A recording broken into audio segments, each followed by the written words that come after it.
Ողջունել չես ասում դու։ Չէ, ողջույնը ես ասել եմ, չէ, լավ եմ ողջունը, շնորհակալություն։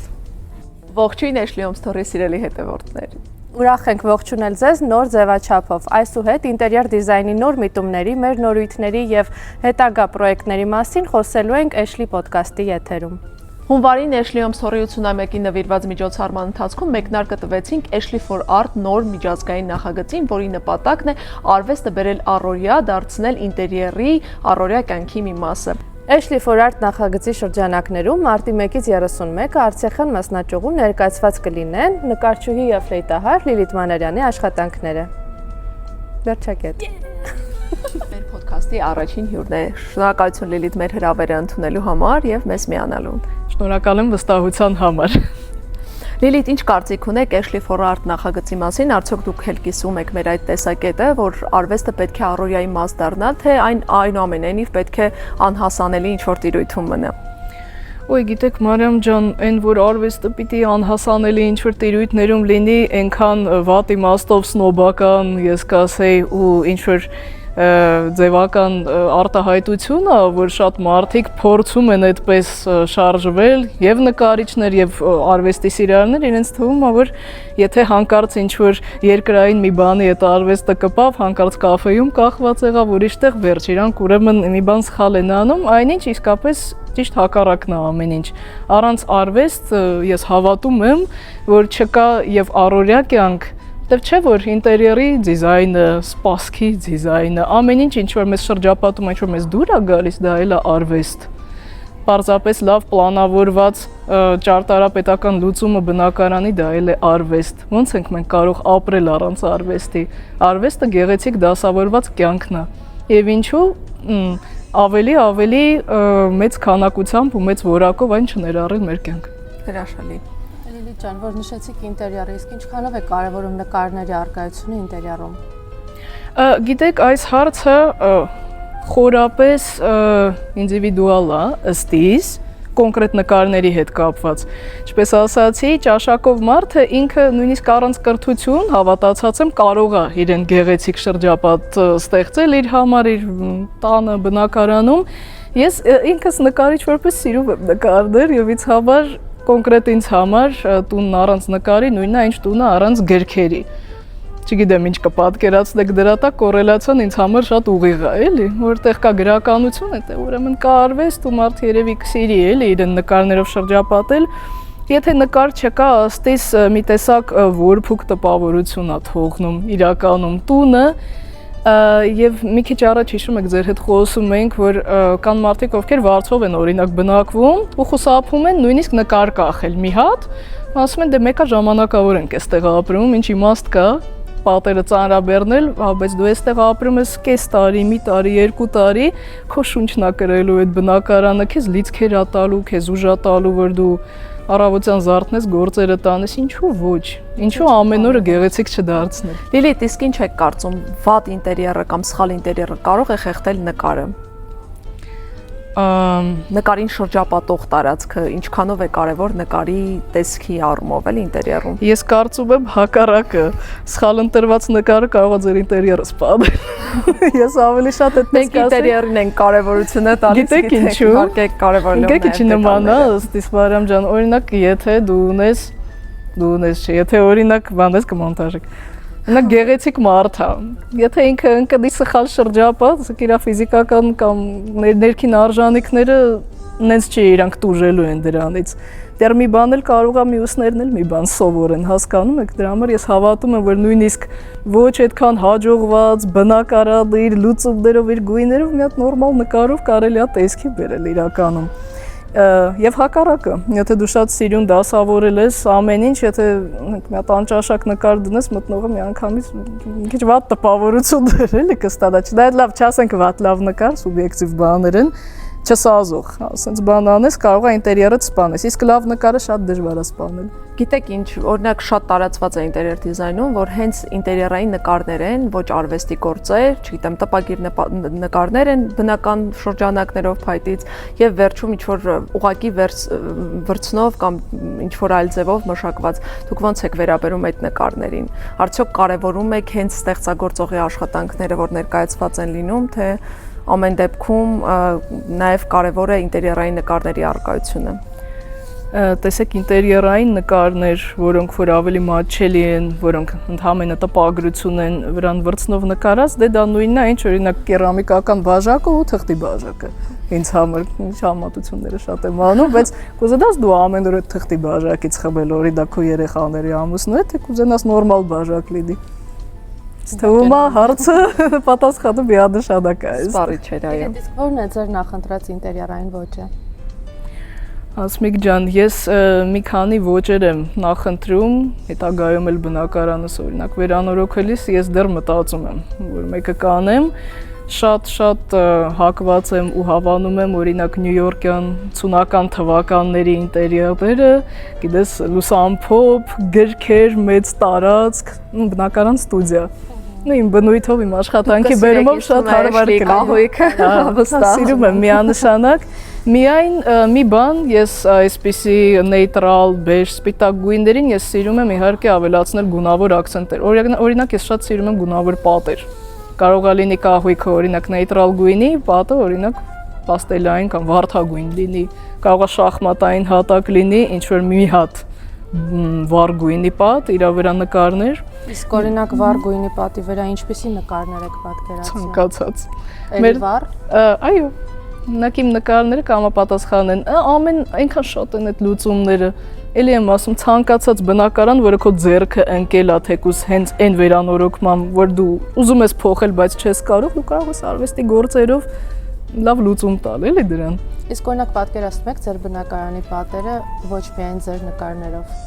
Հենց հիմա էլ իմ պատերը ոչ միայն իմ նկարներով են զարդարված հայ ժամանակակից լավ նկարիչների Տիգրան Ղազարյանի, Կարինե Դուլյանի եւ այլքի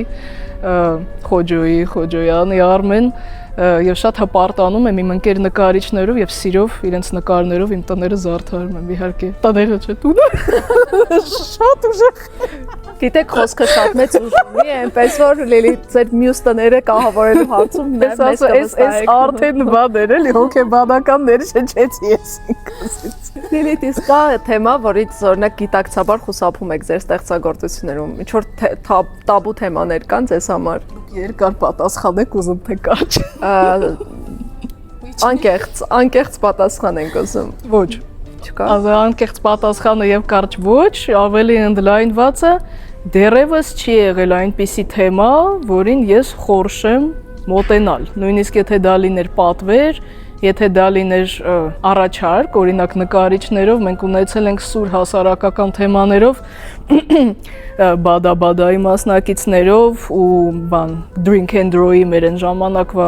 ընկերությամբ, որտեղ որ կային շատ նկարիչներ, մենք նկարել ենք ասենք արցախյան խնդիրների մասին կոմիքսներ, պատերազմի հետ էլի կապված չունե որ ընտանիքների աջակցության կարիք ունեցող ընտանիքներ ենք նկարել եւ դա շատ ճիշտ էր ենք սուր հասարակական խնդիր էր դա նկարել եմ նյու, նկարել եմ էրոտիկա, չեմ խորշում այդ բաներից, միայն թե ասեմ ես առանց հանդերձանք մարդ նկարելու մեջ մեծ հետաքրքրություն չեմ տեսնում, սիրում եմ որ շոր ա լինում, մարդ ա լինում, պորտրետ ա լինում, ամեն տեսակի բան հնարավոր է նկարել ինձ համար եւ դարձնել դա գեղեցիկ ինձ թվում է։ Իսկ ով է Լիլիթ Մանարյանը առաջին հերթին ֆլեյտահար թե նկարչուհի։ Մամա, կին եւ հարս։ Մնացած ավետիչը բալանսավորված դասավորում։ Լիլիթ ձեր հայրը Քրիս Մանարյանը, որը նաև մեր բոլորի շատ սիրելի Քերի Քրիստ է մեր մանկությունից, իր հարցազրույցներից մեկում նշեց, որ երբ որ արվեստի մի ճյուղը իրեն թույլ չի տալիս արտահայտվել, ընտրում է մյուսը։ Կարծում եմ նաև նույնը ձեր դեպքում է, որքան էլ դուք ընտրեցիք կնոջը բնորոշ այս կողմերը ներկայացնել է, ինչ կարծիք ունեք դրա մասին, որտեղ եթե ավելի անսմիկ ընդլայնվենք, ապա նաև սցենարիստ, դերասան, ռեժիսոր մի խոսքով արվեստի շատ լայն այսքան տեղեկանալու համար։ Այնուամենայնիվ ես ուզում եմ պատասխանեք մեր այդ հարցին այդ կողմով նաև։ Լավ, Մարիամ ջան, իրականում իհարկե մեծ մասամբ այս պահին կյանքի այս դրությամբ նկարիչ եմ, ինչու եմ ասում այս պահին, դեմ շատ հետաքրքիր մի հատ բան եմ նկատել, օրինաչափություն, քանի որ մասնագիտությամբ էլ երաժիշտ եմ, երաժշտությունն էլ այն կյանքի օրգանական մասը, այսպես գիտեք ալիքաձև, ինչպես յուրաքանչյուր երևույթ, չէ, կյանքում ալիքաձև է, կարող մի քանի ամիս ավելի շատ նկարեմ, հետո հակառակը նվագեմ, մի հատ համերգ տամ, հետո մի երկու հատ էլ ցուցահանդես տամ, այդպես ինձ հարմար է ապրել։ Մի կես տարի հիմնականում ես նկարում եմ, երևի մի քիչ հոգնում եմ, մի քիչ դասախոսում եմ, մաստեր կլասներ եմ անում երաժշտագիտական, իմ ապագա թեզն եմ գրում, կապված ժամանակակից երաժշտության հետ, մետամոդեռնիզմի հետ, հետո դրանից եմ հոգնում, էլի նկարում եմ եւ կարծես թե որ ասվեց ես գաղտնիքը գտել եմ կյանքում մի քիչ երջանիկ լինելու այդպես։ Լիլիթ, դեռ 7 տարեկանից սկսած ձեր հայրիկի հետ իրականացրել եք որոշ պրոյեկտներ, օրինակ եղել եք Տունտունիկ պրոյեկտում որպես նկարիչ։ Որքանով է հեշտ հայրիկի հետ երկու արվեստագետ լինել նույն աշխատանքի մեջ, արդյոք բախումներ լինում են։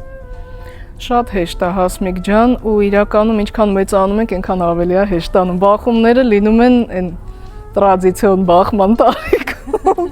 Իմ մոտ ավելի ուշ էր, ոչ թե 14-15, երևի 20, 22, 23 տարեկանում ինչ որ ոճային, հա, ունեցել ենք, բայց այնքան կարճ են դրանք տևել, նույնիսկ ես չեմ հիշում ինչի մասին էր, երևի կերպարների մասին մուլտիկի համար։ Իսկ ընդհանրապես պապայի հետ շատ հավես է աշխատել ու մենք այնքան ենք ծիծաղում, դե հատկապես հիմա մեր երկրորդ ֆելոյի մասին արկածների գիրքը արդեն պատրաստ է տպագրության եւ առաջին եւ երկրորդի ժամանակ դե շատ գրոտեսկային, sense հետաքրքիր հեքիաթ է, էլի։ Հիմա երկրորդը բանն է, ֆելոն եւ ծովային ճամփորդությունը բրոնզակուրով, մեծ նավ է, լիքը կերպարներ կան, գժոտ։ Ուղղակի իրենց կատվի անուն։ Հա, ֆելոն մեր կատուն է։ Իշեցի, այո։ Մեր սիրելի անունն է, էլի, ոնց չէի գրել, որ ձեզ վիրավորած չլինեմ ինչ-որ է։ Մենք սիրում ենք ֆելո անունը շատ ու Բայց ֆելո չէ, կատվի անուն նախապես եղել։ Նախապես հենց ֆելոյը ինքը, ֆելո էր գրված սկզբից եղել, հետո է վերափոխվել։ No, երևի այդ ինչ-որ սխալ է, ինչ-որ տեղապիչատկա է եղել։ Ինչ էի ուզում ասել, մենք շատ ենք ծիծաղում ու այդ մեր իմ ու պապայի արվեստի կարելի ասել վառելիքն է։ Հեռախոսով էլ կարող է ինքը քայլի մի բան հիշի, ինձ զանգի ասի կլինի այդ չղջիկները, ասենք, չէ, ես էի ասել, պապա ասում, չղջիկները կլինի Պավլովի չղջիկներ լինեն, ոնց է շները, որ վառեցրած էին լինում Պավլովի շների ինստինկտիվ տենց մոդիֆիկացված չղջիկներ, մեռնում է, ասում է, ավելացնում եմ, դու էլ իրանց նկարի։ Լինում է, որ ես եմ նկարում, ինքն է տեքստը ավելացնում ըստ իմ նկարի։ Այդպես։ Ինչ իսկ որպես արվեստագետ Հայաստանում ինչ խնդիրներ եք տեսնում արվեստի զարգացման, հարթակների, երիտասարդներին գուցե ուղի տալու առումով, ինչպիսին է Հայաստանում իրավիճակը։ Գիտեք, ես մի քիչ այս հարցում երևի թե շատ խիստ չեմ գտնվի, իզարմանս ձեզ կամ ոչ իզարմանս ձեզ, ես կարծում եմ, որ տաղանդավոր մարդիկ ու երիտասարդները իրենց ճանապարհը գտնում են, ու իրենց ճանապարհը հիմա հարթելու շատ միջոցներ կան, փառք Աստծո, շատ եւ փառատոներ կան, եւ ինչ-որ ֆինանսավորման ծրագրեր կան, Պետական ֆինանսավորման ծրագրեր։ Պետականի մասին չի երևի թե այդքան խոսքը հացավոք սրտի, բայց պետական մակարդակով էլ հա հանդիպել եմ, ինքս չեմ դիմել դեռ երբևէ, իմ ոչ մի պրոյեկտ մինչև հիմա թե պետական, թե այլ կառույցի կողմից ֆինանսավորված չի եղել, բայց ես տեսնում եմ, որ կան։ Եվ հիմա ավելի հեշտ է թեկուզ ինտերնետում ինքնարտահայտվել, մի քանի $-ով գովազդ միացնել, մարդիկ կիմանան քո արվեստը կգնեն, եթե այն լավն է իհարկե։ Իսկ խնդիրները կոնկրետ ինձ համար թերևս Հայաստանում արվեստի հետ կապված ամենամեծ խնդիրը այն է, որ էժանագին, չվախենամ այդ բառից, ինչ-որ ստեղծագործություններ, իսկ չարժի էլ այդ բառով դրանք անվանել, գնահատվում են եւ պահանջարկ ունեն եւ ավելի են մոնետիզացվում, քան արվեստի իրական գործերը։ Մինչև հիմա էլ այդ հարցը նորմալ լուծված չի եւ սուտ է, երբ որ ասում են ժողովուրդը սա է պահանջում, սա ենք արտադրում, սա ենք տալիս, ես վստահ եմ, որ ժողովուրդը ընտրություն ունի քիչ։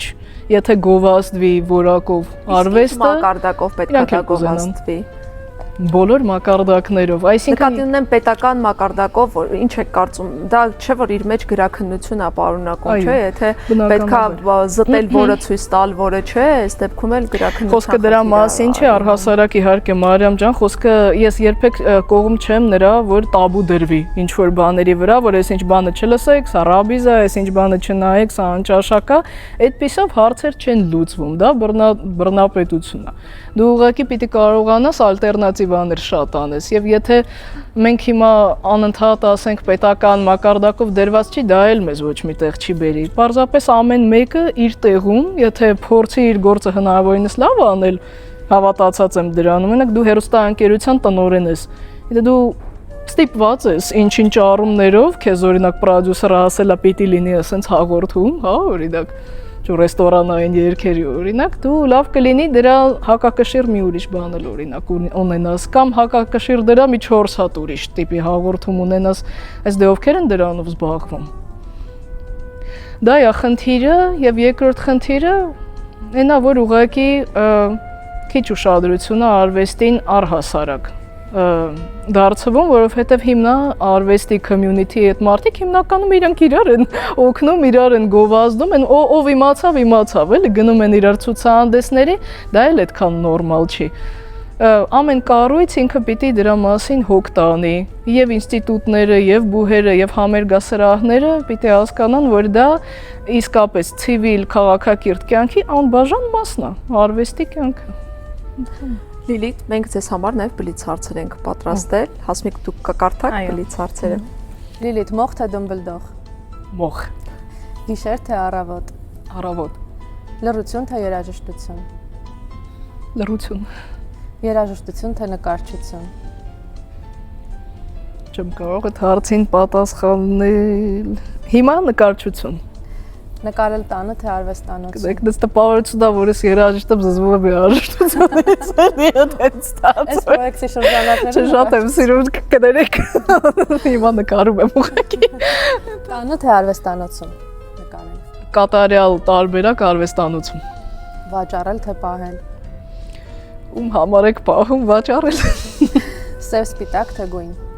Գույն։ Ինտուիցիա թե պլան։ Պլան։ Մեծ կտավ թե փոքր ֆորմատ։